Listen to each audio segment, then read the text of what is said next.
ഞാൻ ഉമ മലയാളീസ് കിച്ചണിലേക്ക് എല്ലാവർക്കും സ്വാഗതം. ഇന്ന് ഞാനിവിടെ തയ്യാറാക്കാൻ പോകുന്ന 4 മണി പലഹാരം, അതല്ലെങ്കിൽ കുട്ടികൾക്ക് സ്നാക്സ് ആയിട്ട് സ്കൂളിൽ കൊടുത്തുവിടാൻ, ലഞ്ച് ബോക്സിലും ഒക്കെ കൊടുത്തുവിടാൻ പറ്റുന്ന നല്ലൊരു ഡിഷാണ്. അതിന് ഇത് മടക്കുദോശ എന്ന് പറയും. ഞാനിവിടെ 1 കപ്പ് മൈദ എടുത്തിട്ടുണ്ട്. നമുക്ക് ഈ 1 കപ്പ് മൈദയ്ക്ക് ഞാൻ 1 മുറി തേങ്ങ ചിരകിയത് ഞാനിവിടെ എടുത്തിട്ടുണ്ട്. 1 മുറി തേങ്ങ ചിരകിയത്.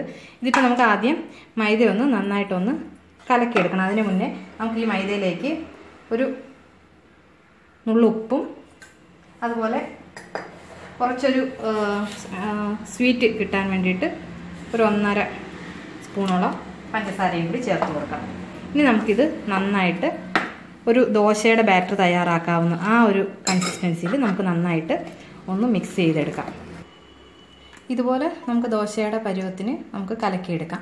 ഇതിനി നമുക്കൊന്ന് മാറ്റി വയ്ക്കാം. മാറ്റി വെച്ചിട്ട് നമുക്ക് തേങ്ങ ഒന്ന് ശർക്കരയിൽ ഒന്ന് വിളയിച്ചെടുക്കണം, അല്ലെങ്കിൽ ഒന്ന് വേവിച്ചെടുക്കണം. അതിന് ഞാനിവിടെ ഒരു പാൻ വെച്ചിട്ടുണ്ട്. നമുക്കൊന്ന് ഗ്യാസ് കത്തിച്ചിട്ട് ഞാൻ കുറച്ച് ശർക്കര പാനിയാക്കി ഞാൻ ഓൾറെഡി ഫ്രിഡ്ജിൽ വെച്ചിരുന്നതാണ്. അപ്പോൾ അത് ഞാൻ ഇതിലേക്ക് കുറച്ച് ഒരു 4 ടേബിൾ സ്പൂണോളം ഞാൻ ശർക്കര ഒഴിച്ചിട്ടുണ്ട്. ഇതിനിപ്പം ചൂടാകുമ്പോൾ അങ്ങ് ലൂസാകും. അപ്പോൾ നമുക്ക് അതുവരെ ഒന്ന് വെയിറ്റ് ചെയ്യാം.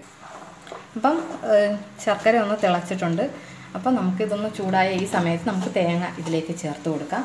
നമുക്ക് നന്നായിട്ടൊന്ന് മിക്സ് ചെയ്തെടുക്കാം. ഇങ്ങനെ മിക്സ് ചെയ്യുമ്പോൾ നിങ്ങൾക്ക് അഥവാ ശർക്കര കുറവാണെന്ന് നിങ്ങൾക്ക് തോന്നുവാണെങ്കിൽ കുറച്ച് ശർക്കര അപ്പോഴൊന്ന് ചെയ്ത് കൊടുക്കുക, ഒന്ന് ഒഴിച്ചു കൊടുക്കുക. ഇതുപോലെ പാനിയാക്കി വെച്ചേക്കുകയാണെങ്കിൽ ഡെയിലി വൈകുന്നേരത്തെ ഈവനിങ് സ്നാക്സ് ഈ ശർക്കരയൊക്കെ യൂസ് ചെയ്തിട്ടുള്ള സ്നാക്സൊക്കെ ഉണ്ടാക്കാൻ വളരെ എളുപ്പമായിരിക്കും. ഇതിപ്പോൾ എനിക്ക് ഈ ശർക്കര മതിയാവും.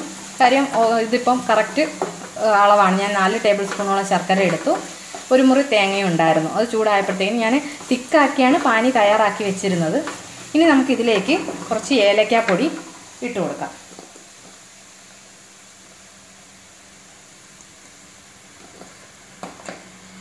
നന്നായിട്ടൊന്ന് മിക്സ് ചെയ്തെടുക്കാം. ഇനി നമുക്ക് ഇതിനകത്ത് കുട്ടികൾക്ക് ഇഷ്ടമാണ് എന്നുണ്ടെങ്കിൽ ഡ്രൈ ഫ്രൂട്ട്സ് ഇട്ട് കൊടുക്കാം. കാഷ്യൂ, ബദാം അതൊക്കെ ഒന്ന് ചെറുതായിട്ട് ചോപ്പ് ചെയ്തിട്ട് ഇട്ട് കൊടുക്കാം. ഞാനിപ്പോൾ എന്തായാലും അതിനകത്ത് ഇടുന്നില്ല. കൂടാതെ നമുക്ക് ഇതിനകത്ത് അവൽ നമുക്ക് നനച്ച് ആ ഒരു അവലൊന്ന് ജസ്റ്റ് ചൂടാക്കി ഇതിനകത്ത് ഇടുന്നതും വളരെ ടേസ്റ്റ് കിട്ടും. അതുപോലെ ക്വാണ്ടിറ്റിയും കുറച്ച് കൂടുതലായിട്ട് കിട്ടും. ഇത് നമുക്ക് എന്തായാലും ഒന്ന് ഡ്രൈ ആവുന്നത് വരെ വെയിറ്റ് ചെയ്യാം. ഏകദേശം തേങ്ങ നമുക്ക് കുക്കായി വന്നിട്ടുണ്ട്. ഇതിലേക്ക് ഞാനപ്പോഴും ഒരു 1/2 ടീസ്പൂണോളം നെയ്യ് ഒന്ന് ഒഴിച്ചു കൊടുത്തു. ഇനി നമുക്ക് ജസ്റ്റ് ഒന്ന് ഇളക്കിയിട്ട് നമുക്ക് പാത്രത്തിലോട്ട് മാറ്റാം. ഞാനിവിടെ ഒരു പാത്രത്തിലേക്ക് മാറ്റിയിട്ടുണ്ട്. ഇനി നമുക്ക് ഇതിൽ ദോശയൊന്ന് ചുട്ടെടുക്കാം. ഞാനിതിപ്പം മൈദ കലക്കിയത് ഞാനിവിടെ ഒരു തവ വെച്ചിട്ടുണ്ട്. അതിലേക്ക് ജസ്റ്റ് ഒന്ന് ഒഴിച്ച് നമുക്ക് നല്ല നൈസായിട്ട് കട്ടിയില്ലാത്ത രീതിയിൽ തന്നെ നൈസായിട്ടൊന്ന് പരത്തി കൊടുക്കണം. നന്നായിട്ടൊന്ന് ഇത് നിരത്തി നമുക്ക് എടുക്കാം, നല്ല നൈസായിട്ട് തന്നെ. ഇത് 2 വശവും നമുക്കൊന്ന് തിരിച്ചു മറിച്ച് ഇതിൻ്റെ മുകളിൽ നമുക്ക് കുറച്ചൊന്ന് ഓയിൽ ഒഴിക്കണം. അതൊന്ന് ആവട്ടെ വേവുന്നത് വരെ. അപ്പോൾ ഇതൊരു വശം ആയിട്ടുണ്ട്. നമുക്കതിലേക്ക് കുറച്ച് നെയ്യോ ബട്ടറോ എന്താണെന്ന് വെച്ച് കഴിഞ്ഞാൽ നമുക്കൊന്ന് ജസ്റ്റ് ഒന്ന് തേച്ച് കൊടുക്കാം. നമുക്കിതൊന്ന് തിരിച്ചൊന്നിടാം. അപ്പം ഏകദേശം നമുക്കൊന്ന് ചെറുതായിട്ടൊന്ന് അടുത്ത ഈ ഒരു വശം നമുക്ക് ചെറുതായിട്ടൊന്ന് വേവിച്ചാൽ മതി. കാര്യം നമ്മൾ പൂർണ്ണമായിട്ടും ഒരു സൈഡ് നമ്മൾ വെന്തു. ഇനിയിപ്പോൾ നമുക്ക് ഇതൊന്ന് ജസ്റ്റ് നമുക്കിതുപോലെ ഒന്ന് നല്ല രീതിയിൽ തന്നെ നമുക്കിതൊന്ന് ഇതിലേക്ക് ഇട്ടിട്ട് നമുക്കിതൊന്ന് റോള് ചെയ്തെടുക്കണം. ഒന്നുകിൽ ഇത് നമുക്ക് റോള് ചെയ്തെടുക്കാം, അതല്ല എങ്കിൽ നമുക്ക് ഇതിപ്പോൾ ഞാൻ ജസ്റ്റ് അല്ലാണ്ട് ഞാൻ നിങ്ങൾക്ക് കാണിച്ചു തരാം.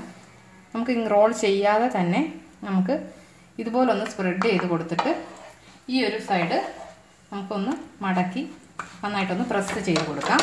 കൊടുത്തതിന് ശേഷം നമുക്ക് ഇതിൻ്റെ മാവിൻ്റെ കുറച്ച് നമുക്ക് ഈ സൈഡിലായിട്ട് നമുക്കൊന്ന് ഒഴിച്ച് ഇതൊന്ന് ഒറ്റ ഒരു സൈഡ് അതുപോലെ നമുക്ക് ഇതൊന്ന് ഒട്ടിച്ച് നന്നായിട്ട് പ്രസ് ചെയ്ത് തിരിച്ച് മറിച്ച് വിട്ട് എടുക്കാം. ഇങ്ങനെയാണെങ്കിൽ നമുക്ക് ഇതിപ്പം മടക്ക് ദോശ എന്ന് പറയുന്നത് നമുക്കിങ്ങനെ, അതല്ലാണ്ട് നമുക്ക് റോള് ചെയ്ത് വേണമെങ്കിലും എടുക്കാം. ഇതിപ്പോൾ നമുക്ക് 2 സൈഡും ഒന്ന് തിരിച്ച് മറിച്ച് വിട്ട് എടുക്കാം. ഇതുപോലെ നമുക്ക് എല്ലാം ഒന്ന് ചുട്ടെടുക്കാം. ഞാനിവിടെ എനിക്കിത് ആ ഒരു കപ്പ് മാവിൽ 5 മടക്ക് ദോശ റെഡിയാക്കാൻ പറ്റിയിട്ടുണ്ട്. അപ്പം ഇത് നിങ്ങൾക്ക് സുഖമായിട്ട് കുട്ടികൾക്ക് കൊടുക്കാൻ ഹെൽത്തിയാണ്. ഇതിനകത്ത്. അപ്പോൾ എല്ലാവരും ഇത് ട്രൈ ചെയ്ത് നോക്കുക. വളരെ ഈസി ആയിട്ട് നമുക്ക് കുട്ടികൾക്ക് ഇനിയിപ്പം സ്കൂൾ അടയ്ക്കുകയൊക്കെ ചെയ്യുന്ന സമയമാണ്. അപ്പോൾ കുട്ടികൾക്ക് വൈകുന്നേരത്ത് നന്നായിട്ട് കൊടുക്കാൻ പറ്റുന്ന നല്ലൊരു ഡിഷാണ്. എല്ലാവരും ഇത് ട്രൈ ചെയ്ത് നോക്കുക. അതുപോലെ തന്നെ ഇതിനോട് ചേർന്നുള്ള 2 ചാനലുകൾ നിങ്ങൾ തീർച്ചയായിട്ടും സബ്സ്ക്രൈബ് ചെയ്യുക. ബ്യൂട്ടി ടിപ്സ് അത് നിങ്ങൾക്ക് വളരെയേറെ ഉപകാരപ്പെടുന്നതും വീട്ടിൽ തയ്യാറാക്കാൻ പറ്റുന്നതും എല്ലാവർക്കും ചെയ്യാൻ പറ്റുന്ന നല്ല ബ്യൂട്ടി ടിപ്സുകളും കൂടിയാണ് ഞാൻ ഇട്ടിട്ടുള്ളത്. അപ്പം എല്ലാവരും അത് കാണുക. അതുപോലെ ഈ ഡിഷും നിങ്ങൾ ട്രൈ ചെയ്യുക. ഈ ചാനൽ ഇതുവരെ സബ്സ്ക്രൈബ് ചെയ്തില്ലെങ്കിൽ അത് സബ്സ്ക്രൈബ് ചെയ്യുക. നിങ്ങൾക്ക് വീട്ടിൽ ഈസി ആയിട്ട് ചെയ്യാൻ പറ്റുന്ന ഒട്ടനവധി ഡിഷ് അല്ലെങ്കിൽ വിഭവങ്ങൾ ഇനിയും നിങ്ങൾക്ക് മുന്നിലെത്താനുണ്ട്. തീർച്ചയായും അത് അറിയുവാനായി നിങ്ങൾ സബ്സ്ക്രൈബ് ചെയ്യുക. ബെല്ലൈക്കണും പ്രസ് ചെയ്യുക. Thank you. ബൈ.